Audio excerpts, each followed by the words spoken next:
बॉलीवुड के मशहूर सिंगर अरिजीत सिंह ने प्लेबैक सिंगिंग छोड़ने का इशारा क्या दिया। पूरी इंडस्ट्री में जैसे भूकंप ही आ गया है। जिस आवाज के दम पर फिल्में थोड़ा ज्यादा कमाई करती थी, वो आवाज अब फिल्मों से विदाई ले रही है। अरिजीत सिंह की आवाज ने पिछले एक दशक से हर आशिक का दिल बहलाया और हर टूटे दिल को सहारा दिया। यही वजह है कि उनके अचानक प्लेबैक सिंगिंग से रिटायरमेंट के ऐलान से उनके फैंस भी दंग रह गए। हर कोई जानना चाहता है कि आखिर रिटायरमेंट के बाद अरिजीत क्या करेंगे। तो दोस्तों, आइए समझते हैं कि अरिजीत के इस कदम के पीछे की 4 सबसे बड़ी थ्योरीज जो फैंस के सवालों का जवाब दे सकती है। पिछले 4 दशकों से म्यूजिक इंडस्ट्री कवर कर रही सीनियर जर्नलिस्ट लिपिका वर्मा कहती हैं कि अब तक अरिजीत सिंह एक गाना गाते थे, फिल्म हिट होती थी, म्यूजिक कंपनी करोड़ों कमाती थी, लेकिन अरिजीत को मिलती थी सिर्फ एक बार की फिक्स फीस। इसे एक तरह से फ्री पीआर टूल की तरह इस्तेमाल करना भी कहते हैं। लेकिन अब अरिजीत ने खेल पलट दिया है। उनके पास अब उनका करोड़ों का फैन बेस है। उसे वो अपने इंडी लेवल यानी ओरियन म्यूजिक पर शिफ्ट कर रहे हैं।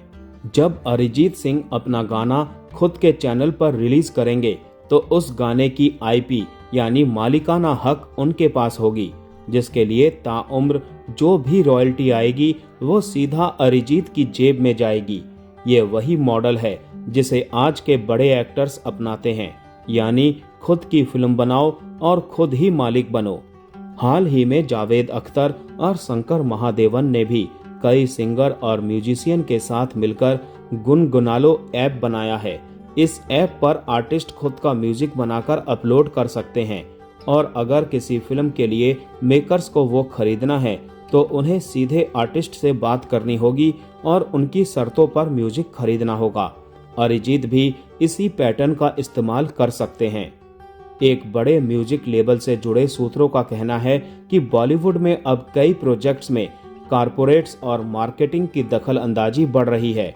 कई बार यहाँ गायक को गाना कैसे गाना है ये म्यूजिक डायरेक्टर से ज्यादा कुछ और लोग तय करते हैं और अरिजीत जैसे कलाकार के लिए ये क्रिएटिव जेल से कम नहीं है।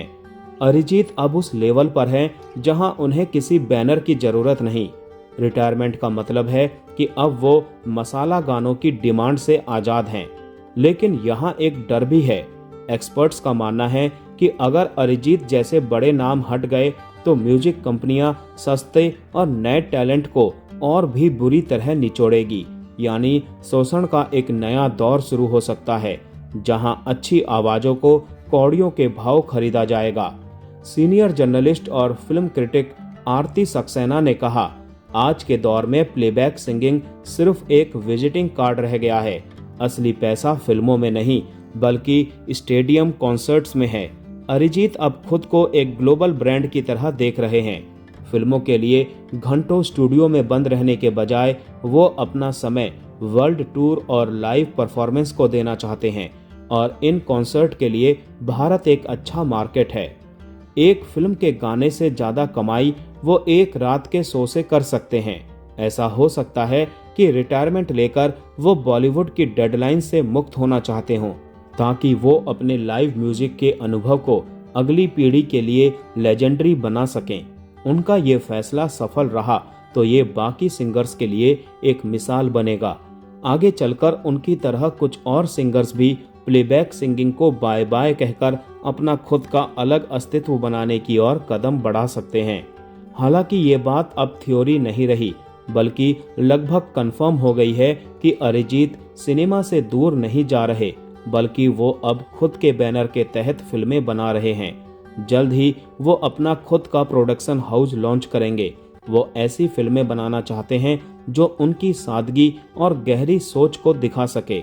वो अब दूसरों के गानों के लिए चेहरा नहीं बनेंगे बल्कि खुद अपनी फिल्में प्रोड्यूस करेंगे।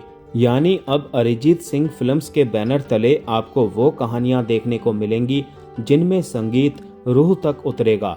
उम्मीद की जा रही है कि अरिजीत का प्रोड्यूसर बनना बॉलीवुड के उस मसाला कल्चर को जवाब होगा जहां कंटेंट से ज्यादा शोर होता है।